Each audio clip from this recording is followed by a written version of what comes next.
News 24 Bodoland, breaking news. Odalguri जिल्लानि सिङाव थानाय भेरगावआव दिनै 500 फैसानि थाखाय बिसाबें लाइन जादों स्टेट बेंकनि खाथियावहाय। बिथांमोना सानाखै लकडाउन समावहाय गावनि जिउआ गिदिर ना 500 फैसाया गिदिर बेखौ साननानै मोनाखै।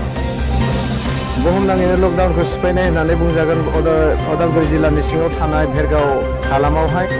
मानोना बे बेंकआव मानसिनि सारिया गोबां जानानै दङ आरो जा डिस्टेन्स मानिना सोलिनांगौ बे डिस्टेन्सखौबो मानिना सोलिनायखौ नुनो मोननाय जायाखै।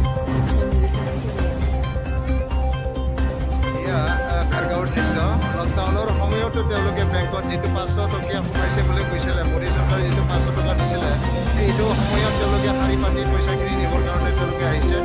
দেখা গৈছে যে ভেৰগাঁও মহকুমাৰ ভিতৰত যিটো বেংক আছে, ষ্টেট বেংকৰ ওচৰত অসমৰ ৰাইজে মানে 500 টকীয়া ওলাবৰ কাৰণে তেওঁলোকে আহিছে। এয়া দৃশ্য নিউজ 24 বদলেনে আজি ভেৰগাঁৱত উপস্থিত যিটো ষ্টেট বেংকৰ ওচৰত আছোঁ।